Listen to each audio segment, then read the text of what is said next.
Hi, my name's Rob Watson. I'm the founder of Freewheeling. I want to start by saying how grateful I am that you're going to give me your attention for the next 20 minutes. I'm going to make this worth your while by sharing with you a new way of working that I've been developing that's helping to boost my clients' profitability. Before we get into that, why should you listen to me? So I'm just going to go to share my deck. So I've been working in e-commerce since 1999. My first job out of university was working for jungle.com. This is what e-commerce looked like at the start of the millennium. Our best-selling products were blank CDs and apparently Nickelback albums. So I stayed at Jungle for 3 years before it fell foul of the dot-com bubble and eventually closed. Since then, I've been very fortunate to work with some very fantastic clients during the 15 years that I spent at an e-commerce agency to Freewheeling, the search advertising business that I set up 3 years ago. That's enough about me. So on to the reason we're all here. So first of all, I want to start by talking about what ROI is and why it's more helpful than ROAS. I'm going to share some results from some campaigns where I've made a move towards bidding towards ROI. I'm going to talk about some other metrics that will be important to your business other than just ROI and margin. I'm going to run through some steps to help you implement this on your accounts. And then finally, wrap up with a few caveats that should help stop you getting tripped up.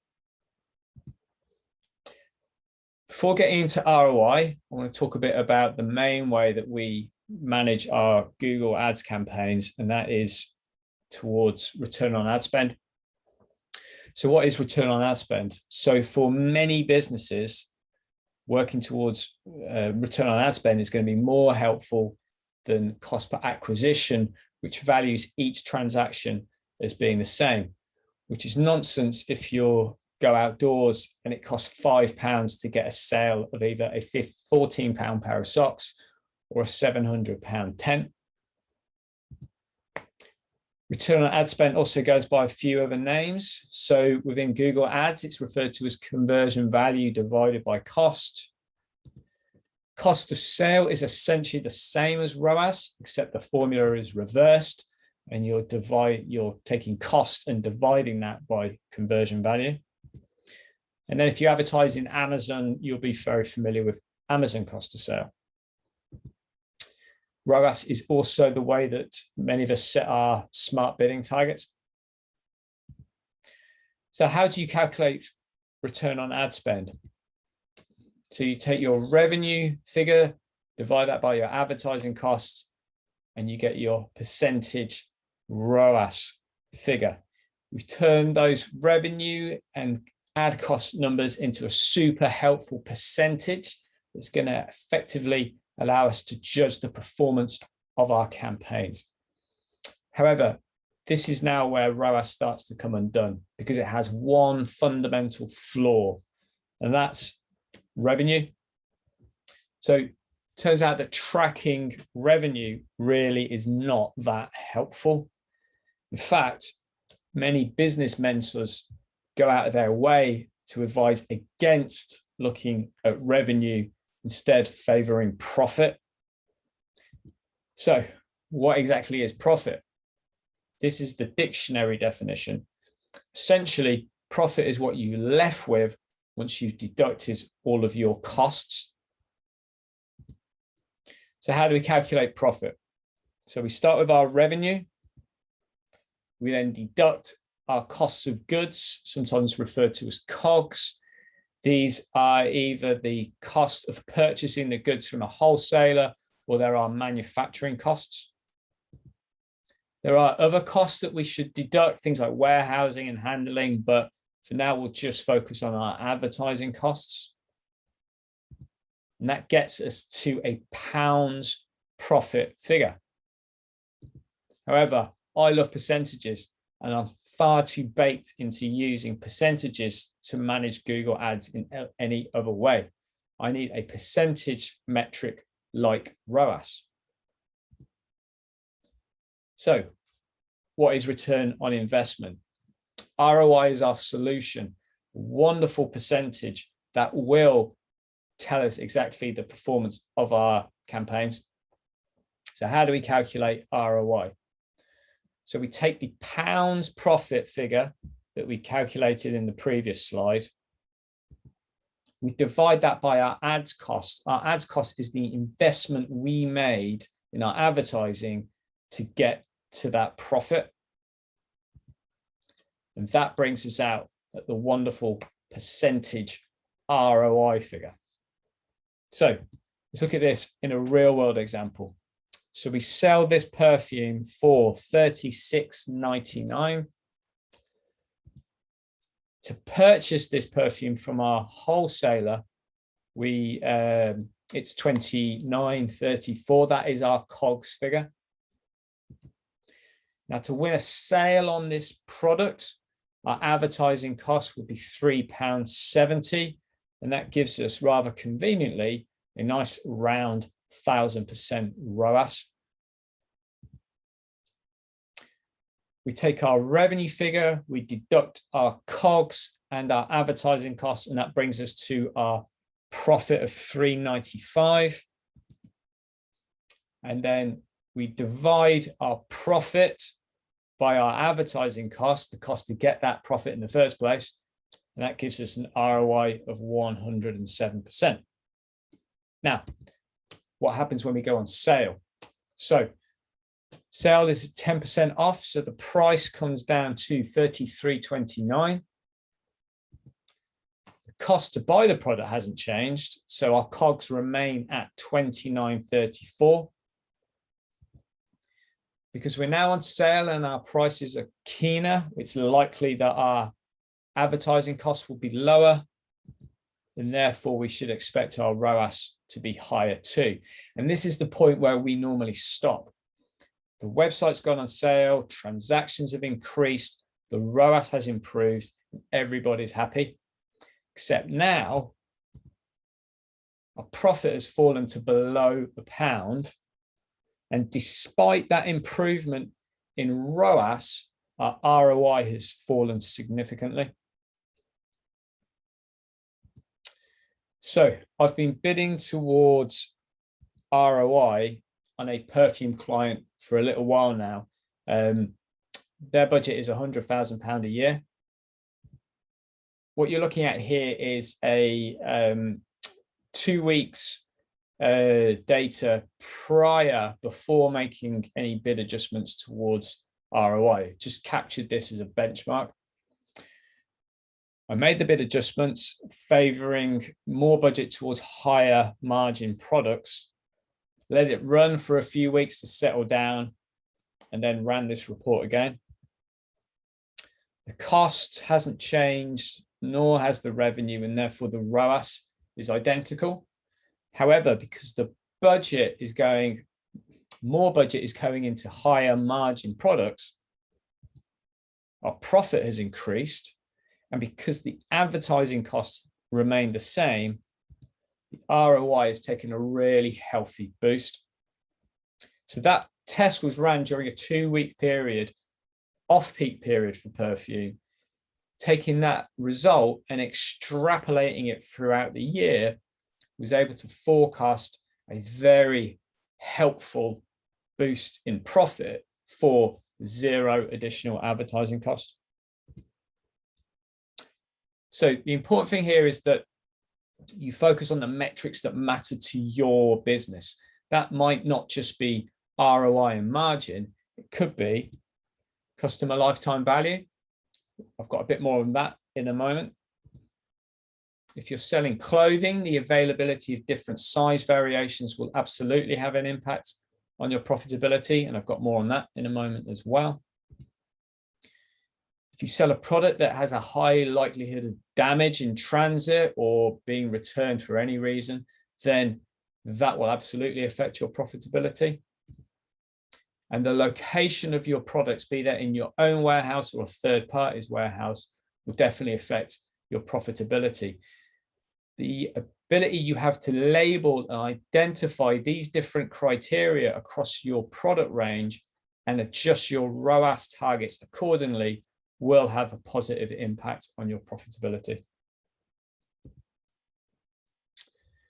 So I would often hear about how customer lifetime value is taught as being a critical metric.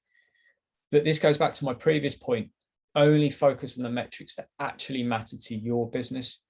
For instance, I've worked with a number of supplements businesses for whom customer lifetime value is critical metric, whereas other clients that I work with in the home and garden sector, where the likelihood of regular returning customers is low, it's simply not that important. So supplement business I work with that has a subscription product is using the Lifetimely app to get some valuable insight on customer lifetime value. We're segmenting the data in Lifetimely by product to identify the customer lifetime value per SKU. What that's enabled us to do is realize that the customer lifetime value on the subscription product is 3 times higher than the initial purchase cost. With that insight, we know we can then accept a minimal to zero profit on that initial subscription purchase, safe in the knowledge that we will get that profit back over the following 12 months. Another client I worked with this summer had stock of the New England away kit. We noticed that 3 days after the first England Euro game, there was a high volume of clicks on this product, but with 0 conversions. So it was no surprise to see that the demand and the interest for this product would be so high at the very start of the tournament. But what these numbers didn't explain was why it wasn't actually converting, considering it was in stock. It was in stock, but we only had it in small. Your ability to modify your bids based on the availability of size variations will definitely have a very positive impact on your profitability. We've been running this now for a little while with another client that sells clothing, using a custom label to identify the availability status. In this example, we have a product that is available in 6 sizes, and we have all 6 sizes in stock. So on this one, we return a custom label 3 value between 91 and 100%. If we only had 4 sizes in stock, then that value will be between 61 and 70%. And with only 2 in stock, the value is between 31 and 40%. So we ran that report for a while, let it capture some data, and what we noticed was that, not surprisingly, the range that had the highest availability, the 90 to 100, was returning a really healthy ROAS of 645%. What surprised us was that the second largest amount of budget was going to products that only had between 11 and 20% availability. And the ROAS on those products was terrible at only 409%. So I created a new separate shopping campaign to contain all of the products with ranges between 0 and 40% availability. That new campaign, I raised the ROAS targets on, let it bake for a while, and then reran the report. And we can now see that all of those 0 to 40% low availability ranges are taking a significantly smaller proportion of the budget. Not only that, but the offending 11 to 20% range has gone from a ROAS of 409% up to 460%. So this slide shows you what that looks like at campaign level, where the original campaign, because we've extracted the poor products from there, the ROAS has improved. And not only that, our new campaign, with all those low size, low stock availability products, because it has a higher target, it is now returning a profitable ROAS as well. So the key to this is getting the business intelligence that matters to your business into Google. And the way you do that will vary depending on your technology. For a lot of clients, I'm using supplemental feeds, Google Merchant Center supplemental feeds. This example is using a Google Sheet to assign a percentage margin value against each of our SKUs. From there, we create a feed rule, again in Merchant Center, for to create the margin ranges on a custom label. Now, the margin percent attribute is not a Google recognized attribute, which means Google will ignore it. However, you can use unrecognized attributes within your feed rules. If you're using a third-party feed tool, then it's likely you have some kind of rules system within there. This is an example that we did using Channable. With those custom labels in place, you're then going to subdivide and create product groups for each of them. And they will reside in their own ad groups. And it's here that you're able to set your ROAS target based on the margin ranges. Now, you cannot easily report on ROI within Google Ads. So you have to create a custom report. Custom report for your custom label with all the metrics that you need. You'll then export that into a spreadsheet. And from here, you're going to add a new column for your average margin. That is simply the middle point between your margin ranges. From there, you're going to create your pre-ad profit column. That is basically your revenue multiplied by your new average margin. Then you get to the post-ad profit figure by deducting your costs, your ad cost from your pre-ad profit.